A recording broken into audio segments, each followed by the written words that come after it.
से ना रुके हम, मर्जी से चले हम, बादल सा गरजे हम, सावन सा बरसे हम, सूरज सा चमके हम, स्कूल चले हम। Good morning student, how are you? I hope you are doing very well. बेटा हम लोगों ने कल जैसे ही डिस्कस किया था कि हम आज जो है MCQ बेस्ड जो है बेसिकली एक डिस्कशन रखेंगे। आज हमने इस MCQ बेस्ड डिस्कशन में थोड़ा सा fill in the blanks, true false और वन लाइनर क्वेश्चनों को भी थोड़ा इंक्लूड करके चले हैं हम लोग। तो आज हम लोग अपनी क्लास कंटिन्यू करेंगे बेटा आज के टॉपिक पर, और टॉपिक रहेगा MCQ fill in the blanks, true false, one liner question discuss. Right, चलिए ज्यादा समय ना लगाते हुए हम आज की क्लास स्टार्ट करते हैं। Continue with our class.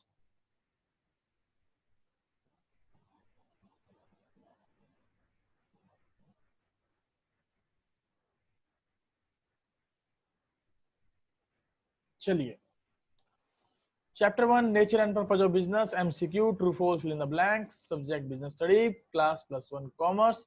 After discussion you will be acquainted with बेटा able to answer true false MCQ fill in the blanks, one marker questions। और प्लीज आप सबसे पहले अपना होमवर्क नोट करेंगे। होमवर्क रहेगा आप लोगों का इस तरीके से। सबसे पहले आप अपना होमवर्क नोट करें बेटा, नोटबुक पेन निकालकर। Prepare for online test. Right, जब भी आप कोई काम करते हैं बेटा, सबसे पहला काम है आप लोगों का कि आप लोगों को अपनी डायरी नोट कर लेनी है। देखिए ये सबसे जरूरी है। अगर हम किसी चीज को नोट करके रखते हैं तो हम काफी हद तक उस चीज को दोबारा से रिकॉल कर सकते हैं, लेकिन अगर हमने मेमोराइज करने की कोशिश की तो इट इज नॉट पॉसिबल कि समय पर हमें कोई चीज याद आ जाए। चलिए, प्रिपेयर फॉर ऑनलाइन टेस्ट आपका होमवर्क रहेगा। Always remember, commerce plays a significant role in the economic development of a country and you know very well that you are the commerce students. Get ready for the startup of today's lecture. चलिए, MCQ fill up true false discussion पर हम चल रहे हैं। Objective type question 1.1 हमारा यहाँ आज एक एक्सरसाइज रहेगी। इस एक्सरसाइज में पहला क्वेश्चन है बेटा, which of the following is a non economic activity. देखिए, मुझे स्पष्ट तौर पर बताइए नॉन इकोनॉमिक एक्टिविटी होती कौन सी है। नॉन इकोनॉमिक एक्टिविटी कौन सी होती है बेटा, बताइए। वो एक्टिविटी जिनका मोटिवेशन, बेसिक मोटिव जो होता है वो क्या होता है बेटा, getting the mental satisfaction. Right, profit earning नहीं होता, लाइवलीहुड अर्न करना नहीं होता। तो यहाँ ऑप्शन है हमारे पास बेटा, factory owner producing school bags for sale in the market. ये तो नहीं हो सकता क्योंकि फैक्ट्री है और ओनर है और स्कूल बैग बना रहा है और बेचने के लिए बना रहा है, वो भी मार्केट में, तो इसका मतलब प्रॉफिट कमाना चाहता है। नेक्स्ट है बेटा, person bagging at a busy traffic intersection.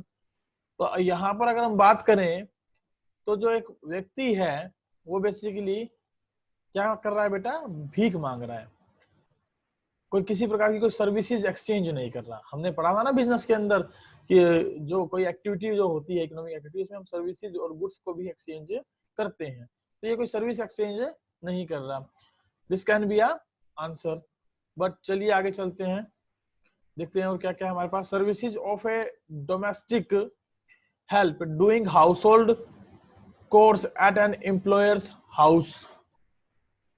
Services of a domestic help doing household chores at an employer's house. तो इसमें भी देखिए बेटा, एक जो है सर्विसेज प्रोवाइड हो रही है और बदले में सैलरी लेगा, तो ये तो इकोनॉमिक एक्टिविटी हुई। Services of A housewife doing household chores at home. कोई जो है मतलब हाउसवाइफ है, services of A housewife doing household chores at home. तो वो अपना जो है बेसिकली क्या करती है, अपने घर पर किसी प्रकार की कोई एक्टिविटी परफॉर्म करती है, अपनी आजीविका कमाने के लिए दूसरों के घरों में काम करती है। तो यहाँ पर अगर बात करूं तो ऑप्शन बी, सॉरी डी, क्योंकि डी में हम लोग देख पा रहे हैं कि वो अपने घर पर ही काम कर रही है लेकिन आजीविका नहीं कमा रही है, जबकि पहले वाले पॉइंट में लाइवलीहुड कमाया जा रहा है, बिल्कुल सही। दूसरे में भी वो बेशक से कोई गुड्स एंड सर्विसेज एक्सचेंज नहीं कर रहा लेकिन भीख मांग रहा, तो किस लिए मांग रहा है, अपना गुजारा करने के लिए, लाइवलीहुड करने के लिए। थर्ड में देखें तो एक डोमेस्टिक हेल्प हो रही है, house hold chores at the employers house, यानी कि वो कहीं जॉब करके अपनी आजीविका कमाने की कोशिश कर रहे हैं, लेकिन यहाँ पर एक हाउस वाइफ अपने ही घर में काम कर रही है। तो answer will be D, right. चलिए डी इसका आंसर रहेगा, आप टिक करेंगे। नेक्स्ट है बेटा, which of the following is an economic activity. हमें बताना है कि इनमें से इकोनॉमिक एक्टिविटी क्या होती है। अब इकोनॉमिक एक्टिविटी के बारे में यदि मैं बात करूं आप लोगों से, तो इकोनॉमिक एक्टिविटी में हमने पहले ही बात की थी, house wife cooking food for her family. बताइए क्या इकोनॉमिक एक्टिविटी होगी, कोई अर्निंग की उसने इससे? नहीं की। चलिए आगे है, a person selling cold water on the payment. एक व्यक्ति जो है ना कोल्ड वाटर बेच रहा है, और वो भी कहाँ पर? पेमेंट का मतलब होता है बेटा, जैसे हम लोग चलते हैं, सड़क के ऊपर चल रहे हैं, तो साइड का जो रोड होता है उसे हम पेमेंट बोलते हैं, ठीक है, वहां पर इनकम वो अर्न कर रहा है। नेक्स्ट है, a young boy driving his motorcycle in the city. एक जो यंग बच्चा है वो गांव अपने शहर के अंदर मोटरसाइकिल चला रहा है। तो बताइए क्या वो जो है बेसिकली इकोनॉमिक एक्टिविटी होगी? नहीं होगी। An old man offering prayers in A temple. मंदिर में यदि कोई व्यक्ति प्रेयर करने के लिए गया, तो क्या वो जो है बेसिकली, बताइए क्या उसको हम कहेंगे इकोनॉमिक एक्टिविटी? नहीं कहेंगे। तो इसका मतलब है, a person selling cold water on the payment, it will be called as an economic activity. So option B जो है हमारा यहाँ राइट आंसर रहेगा। Which of the following does not characterize business activity. कौन सी इनमें से हम बिजनेस एक्टिविटी को करेक्टराइज करके नहीं चलते? बिजनेस की कैरेक्टरिस्टिक्स के बारे में आपसे बात की जा रही है। बताइए, प्रोडक्शन ऑफ गुड्स बिजनेस की एक्टिविटी होती है। नेक्स्ट है, presence of risk and services, ये भी होती है बेटा। सेल ऑफ एक्सचेंज, ये भी होता है बेटा। सैलरी और वेजेस, ये एम्प्लॉयमेंट का पार्ट है बेटा, तो बिजनेस की एक्टिविटी ये नहीं है। चलिए नेक्स्ट चलते हैं हम लोग क्वेश्चन नंबर 4 पर। The occupation in which people work for others and get remunerated in return is known as. बताइए क्या होता है? अगर कोई व्यक्ति किसी दूसरे के घर में जाके काम करे और बदले में सैलरी या रेम्यूनरेशन ले, तो उसे किस कैटेगरी में डालेंगे बेटा? क्या वो बिजनेस है? नहीं। क्या वो प्रोफेशन है? नहीं। क्या वो एम्प्लॉयमेंट है? Yes, that is employment. हम उसे एम्प्लॉयमेंट बोलते हैं, जिसमें हम किसी के पास नौकरी करते हैं, बदले में हमें सैलरी या वेजेस मिलती है। नेक्स्ट है बेटा, economic activity in which specialized knowledge is required is. वो इकोनॉमिक एक्टिविटी बताइए जिसमें स्पेशलाइज्ड नॉलेज की हमें जरूरत होती है, तो उसे क्या कहते हैं बेटा हम लोग? That will be called as profession. Yes, उसे हम प्रोफेशन के नाम से जानते हैं। चलिए नेक्स्ट है हमारा,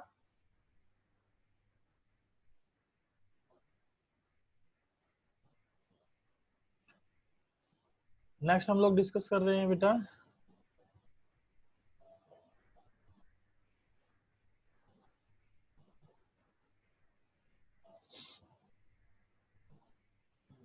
आइए हम जोड़ते हैं। Yes, this is our next point. Question number 6, the reward a businessman gets for bearing the risk is called. अगर कोई बिजनेसमैन जो है रिस्क को बियर करता है और उसके बदले में जो उसको रिवार्ड मिलता है, तो उसे हम क्या कहते हैं बेटा? देखिए मैंने आपको बताया था, बिजनेस के अंदर यदि हम रिस्क बियर करते हैं तो अगेंस्ट में हमें क्या मिलता है बेटा? Profit. So answer will be D option. Taking photographs of mountains as a hobby is. बताइए, अगर मैं जो है घूमने का या जो है मुझे फोटो खींचने का शौक है, तो आप मुझे बताइए कि क्या वो मैं अपनी अर्निंग इकोनॉमिक एक्टिविटी के लिए यानी अर्निंग के लिए कोई काम कर रहा हूँ? नहीं, दैट इज माय हॉबी। तो हॉबी मेंटल सेटिस्फेक्शन देती है बेटा हमें, तो ये क्या हमारी एक नॉन इकोनॉमिक एक्टिविटी है। नेक्स्ट है बेटा, teaching in A school is non economic activity. बताइए ट्रू है या फॉल्स है? सीधी सी बात है बेटा, स्कूल में पढ़ा रहे हो तो सैलरी तो मिलेगी। क्या ये नॉन इकोनॉमिक एक्टिविटी है?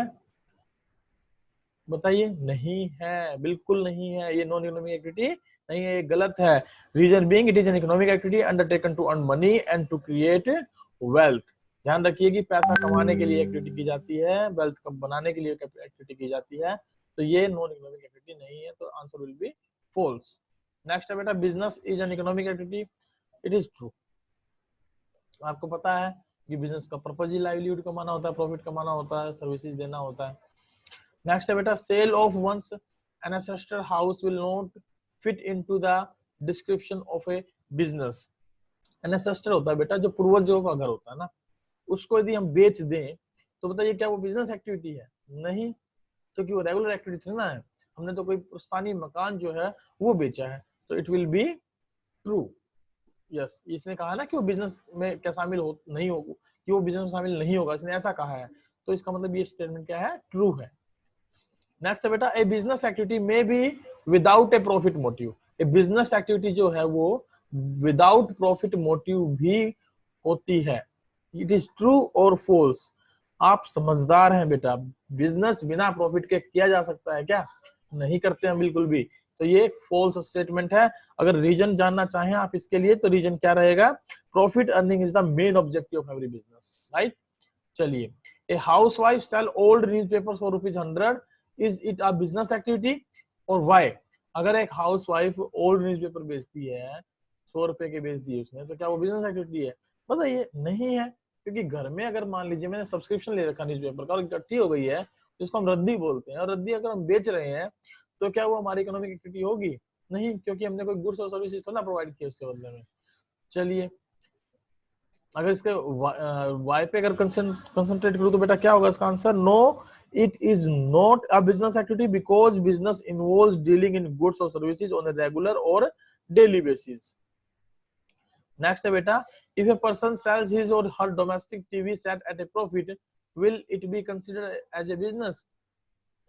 फिर वही क्वेश्चन है बेटा आप लोगों के सामने, अगर कोई अपने घर का टीवी बेच रहा है, प्रॉफिट कमा भी रहा है, कोई बात नहीं, कमाने दो, हो सकता है वो नया खरीदना चाहता हो अपने घर के लिए, तो इसका मतलब है कि वो बिजनेस नहीं माना जाएगा।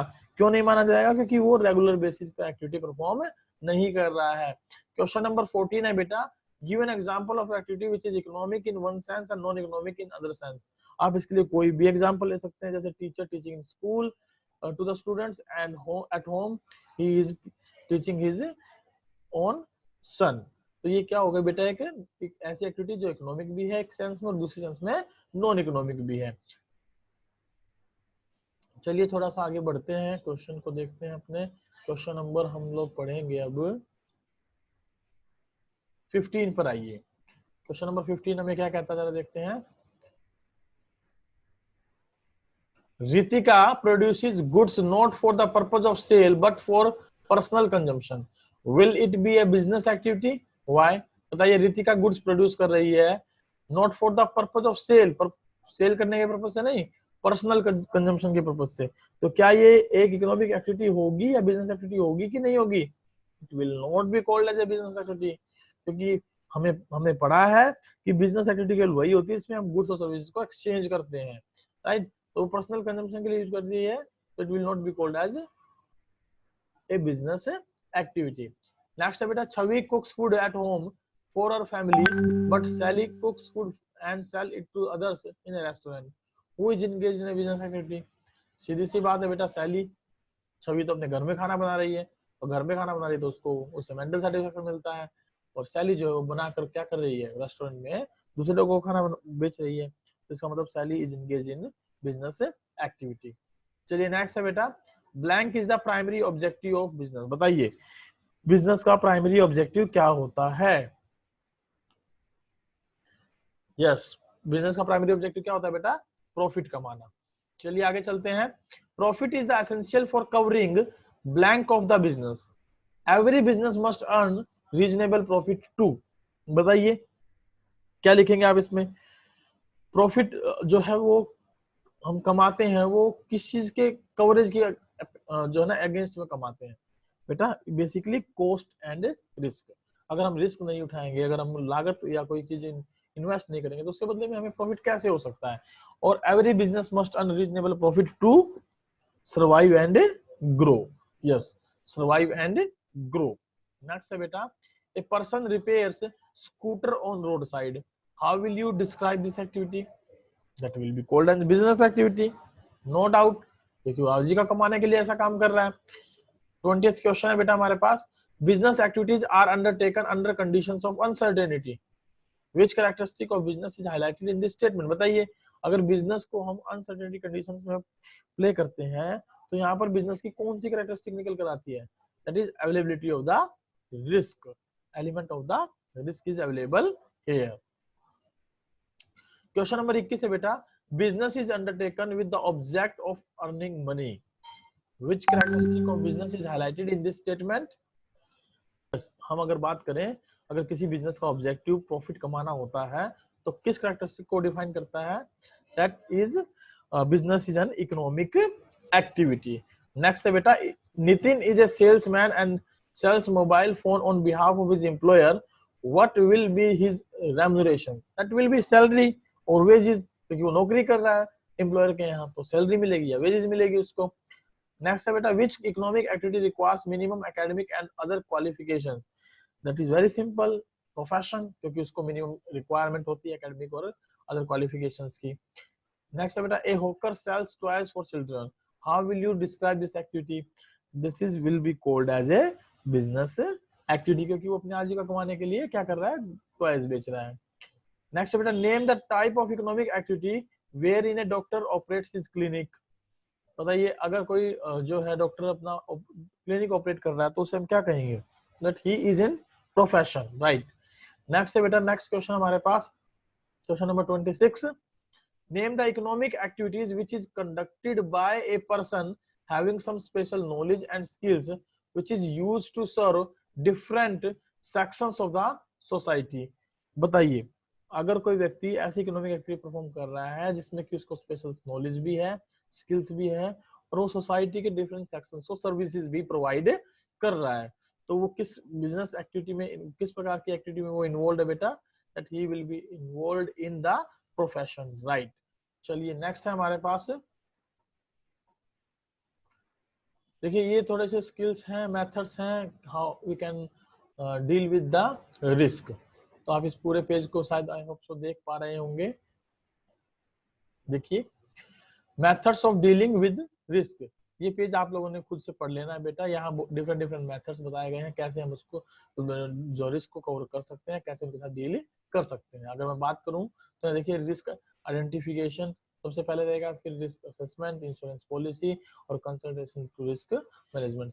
ये इस तरीके से हम रिस्क को क्या कर सकते हैं? मिनिमाइज कर सकते हैं। नेक्स्ट इसके अंदर हम पढ़ेंगे बेटा ऑब्जेक्टिव टाइप क्वेश्चन 1.2, और इसमें हम केवल 8 ही क्वेश्चन डिस्कस करेंगे। उसके बाद हम लोग जो है नेक्स्ट टॉपिक पर चल पड़ेंगे। यहाँ क्वेश्चन नंबर 1 है हमारा, blank is risk means chance of loss without any possibility of gain. बेटा कल हमने जैसे कि डिस्कस किया था कि कौन सा रिस्क होता है जिसमें लॉस होने की संभावना तो है लेकिन प्रॉफिट होने की कोई संभावनाएं नहीं होती, तो हम इसे क्या कहते हैं बेटा? Pure risk. Yes, answer will be our pure risk. Next है बेटा speculative or pure risk. Risk means chance of loss with possibility of gain, तो that is very simple. Second क्या होता है हमारा? स्पेकुलेटिव रिस्क, जिसमें प्रॉफिट के साथ साथ लॉस होने के भी चांसेस होते हैं। क्वेश्चन नंबर 3 है बेटा, ABC limited is planting trees on the road side, is it is trying to achieve, वो प्राप्त करने की कोशिश कर रहा है। बेटा क्या प्राप्त करने की कोशिश कर रहा है, आप बताओ जरा, कौन सा ऑब्जेक्टिव है उसका यहाँ पर? डेफिनेटली कोई वो ग्रो जो है, किसी प्रकार का सर्वाइवल तो चाह नहीं रहा है, वो क्या चाह रहा है? बेसिकली इन्वायरमेंट को जो है ना स्वच्छ करना चाह रहा है, इन्वायरमेंट के वेलफेयर के लिए काम करना चाह रहा है, तो जो कि बेसिकली किसके लिए होता है? सोसाइटी के लिए। तो वो अपना कौन सा ऑब्जेक्टिव पूरा कर रहा है बेटा यहाँ पर? सोशल ऑब्जेक्टिव पूरा कर रहा है, राइट। नेक्स्ट है बेटा हमारे पास, risk arises in the business due to an uncertain future. बताइए, क्या रिस्क अनसर्टेन फ्यूचर के कारण अराइव होता है? डेफिनेटली, क्योंकि अनसर्टेनिटी होती है तभी तो हम रिस्क बोलते हैं उसको। तो ये कौन सी स्टेटमेंट रहेगी हमारी? True statement. Reason being business risk arise due to uncertainties, natural calamity, change in demand, prices etcetera, इन सब के कारण हमारा क्या होता है बेटा? रिस्क क्रिएट होता है। नेक्स्ट है profit is the reward for bearing risk. बताइए, क्या प्रॉफिट रिस्क को बियर करने का जो है रिवार्ड होता है? Yes, this is the true statement. ये बिल्कुल सही है, क्योंकि greater the risk greater will be the profit, this is the statement basically. Next हमारे पास, earning profit is the sole objective of business. बताइए कि प्रॉफिट कमाना क्या किसी बिजनेस का सोल ऑब्जेक्टिव होता है? Yes, this will be called as false statement, क्योंकि सोल ऑब्जेक्टिव नहीं हो सकता, उसके अलावा भी उसके ऑब्जेक्टिव्स होते हैं। तो ये स्टेटमेंट क्या रहेगी बेटा? False, because earning profit is not his only sole objective, he has to play some integral part for the society also. Risk is an unessential element of every business activity. Yes, this is the true statement, क्योंकि बिना risk के कोई business continue नहीं कर सकता, नहीं चल सकता। नेक्स्ट है बेटा, business risk is not likely to arise due to, business जो है रिस्क को नहीं अराइज हो सकता बिना बेटा बताइए इनमें से किन के कारण बिजनेस अराइज नहीं हो सकता? क्या change in government policy risk नहीं होगा? होगा। एम्प्लॉइज डिसऑनेस्टी रिस्क नहीं होगा? होगा। पावर फेलियर रिस्क नहीं होगा? होगा। गुड मैनेजमेंट होगी तो रिस्क नहीं होगा, डेफिनेटली रिस्क नहीं होगा। चलिए नेक्स्ट हम चलते हैं अपने नेक्स्ट एक्सरसाइज पर, और नेक्स्ट एक्सरसाइज हमारी रहेगी ऑब्जेक्टिव टाइप क्वेश्चन 1.3। देखिए बेटा, इसके अंदर यदि मैं बात करूं तो जो भी हमारे इंडस्ट्री से रिलेटेड क्वेश्चन थे, बिजनेस एक्टिविटीज क्लासिफिकेशन से रिलेटेड क्वेश्चन थे, उन क्वेश्चनों के बारे में डिस्कस करने वाले हैं। तो पहला क्वेश्चन हमारा क्या है बेटा, चूज द करेक्ट अल्टरनेटिव। इनमें से हमें करेक्ट अल्टरनेटिव को सर्च आउट करना है, ढूंढना है कि कौन सा इसमें करेक्ट अल्टरनेटिव हमारा होगा। तो सबसे पहले हम बात करते हैं स्टेटमेंट सी, क्या क्या स्टेटमेंट हमें दी गई है। देखिए, the service which helps in removing hindrance of knowledge. जो सर्विसेज होती हैं बेटा, जो कि बेसिकली क्या करती हैं, हिंड्रेंसेस जो होती है नॉलेज की उसको दूर करती हैं। तो वो कौन सी सर्विसेज होती हैं, बताइए कौन सी होती है बेटा? डेफिनेटली वो हमारी एडवर्टाइजमेंट सर्विसेज होती हैं। Very good. तो एडवर्टाइजमेंट के थ्रू हम क्या कर सकते हैं बेटा, नॉलेज की जो प्रॉब्लम है लोगों तक स्प्रेड करने को की प्रॉब्लम है उसको दूर कर सकते हैं। नेक्स्ट है बेटा हिंड्रेंस ऑफ प्लेस। अगर हिंड्रेंस ऑफ प्लेस को अगर कोई दूर करता है तो कौन करता है बेटा? Transportation, no doubt. क्योंकि ट्रांसपोर्टेशन के थ्रू हम क्या करते हैं, गुड्स को मैन्युफैक्चरिंग प्लेस से लेकर डेस्टिनेशन जो उसका कंजम्पशन होता है कंज्यूमर तक पहुंचाने की कोशिश करते हैं। नेक्स्ट बेटा हिंड्रेंस ऑफ टाइम। ये कौन दूर करता है बेटा? डेफिनेटली वेयर हाउस हमें इस प्रकार की फैसिलिटी देता है कि जो भी मैंने अपने गुड्स बनाई हैं उनको हम लोग कुछ समय के लिए अगर सेफ तौर पे रखना चाहते हैं तो हम वेयर हाउसेज का यूज कर सकते हैं। हिंड्रेंस ऑफ रिस्क, बताइए हिंड्रेंस ऑफ रिस्क कौन कवर करके चलता है बेटा? That is insurance, no doubt. Insurance हमारे को ये फैसिलिटी प्रोवाइड करता है। तो अब हमारा ऑप्शन क्या रहेगा, जरा ए बी सी डी में ऑप्शन अगर हम सर्च करें, बताइए क्या ऑप्शन रहेगा हमारा? तो पहले का हमने पढ़ा था एडवर्टाइजमेंट ए, दूसरे का हमने पढ़ा था बी ट्रांसपोर्टेशन, तीसरे का हमने पढ़ा था डी, और चौथे का हमने पढ़ा था C. Option A will be our right answer. Next बेटा, which of the broad categories of industries covers oil refinery and sugar mills. बताइए कौन सी जो है इंडस्ट्री को ये कवर करता है जिसमें हम रिफाइनरी, ऑयल रिफाइनरी या शुगर मिल्स को इंक्लूड करके चलते हैं?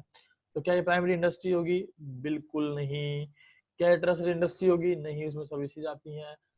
तो ये क्या सेकेंडरी इंडस्ट्री है? Yes, it is the part of secondary industry. तो आंसर क्या होगा हमारा? B option.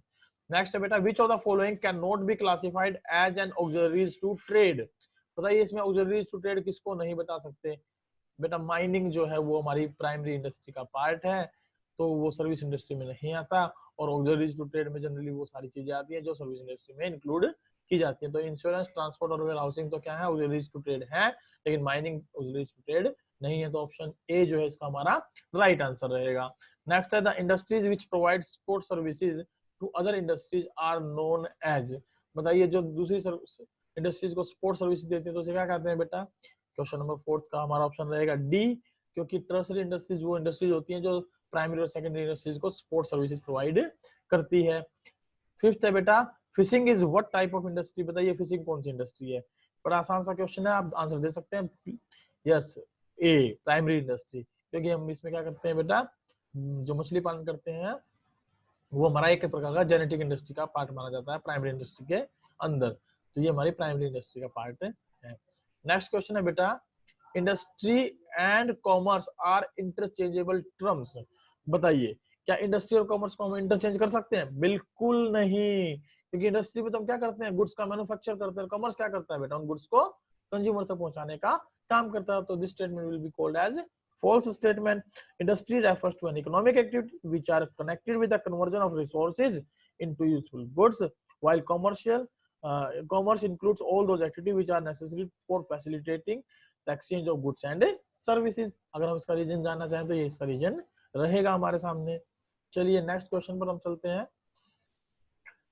नेक्स्ट है बेटा, trade between two countries is known as internal trade. बताइए दो कंट्री का ट्रेड इंटरनल ट्रेड हो सकता है? नहीं, गलत स्टेटमेंट है, फॉल्स कहेंगे आप इसको।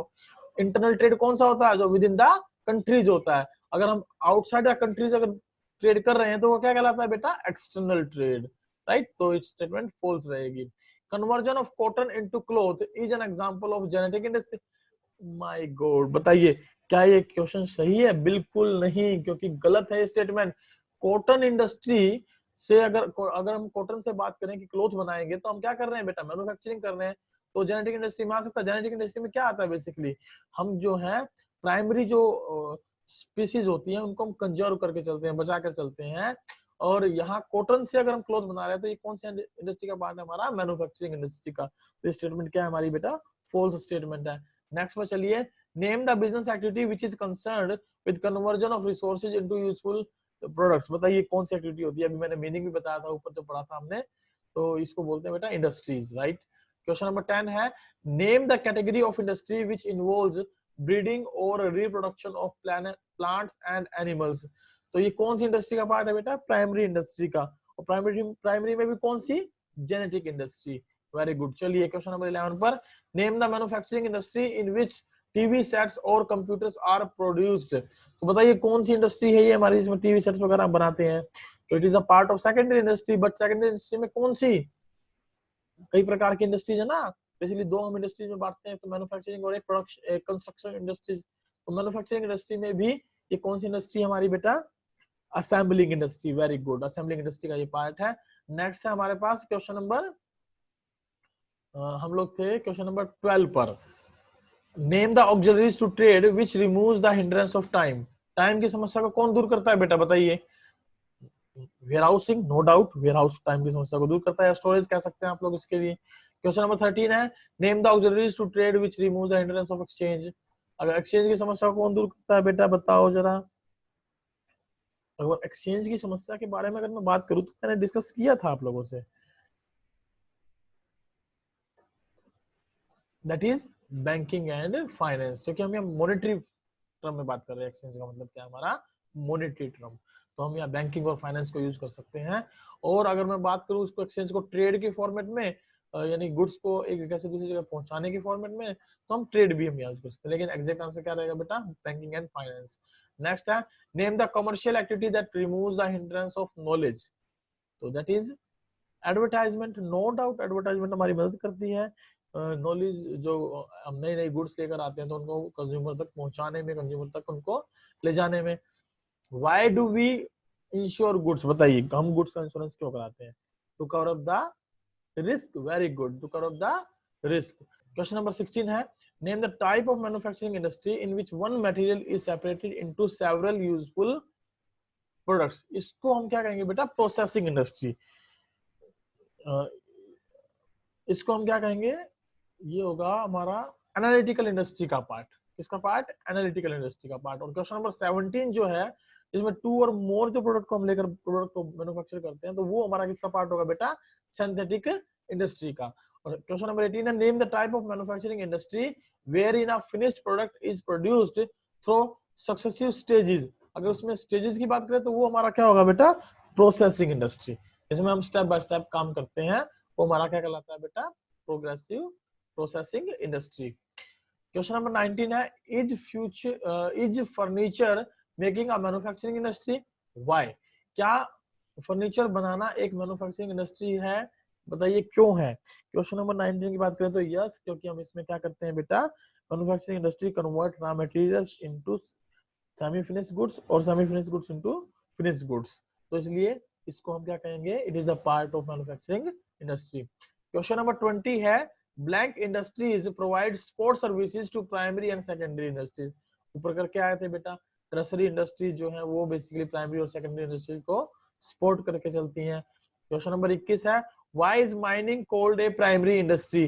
बताइए माइनिंग को हम प्राइमरी इंडस्ट्री क्यों कहते हैं, because it is connected with the extraction of natural resources. Yes, क्योंकि हमारा जो नेचुरल रिसोर्सेज होते हैं उनके एक्सट्रैक्शन से रिलेटेड होता है, इसलिए हम इसको क्या बोलते हैं बेटा, प्राइमरी इंडस्ट्री। क्वेश्चन नंबर 22 है, why is construction industry called a secondary industry.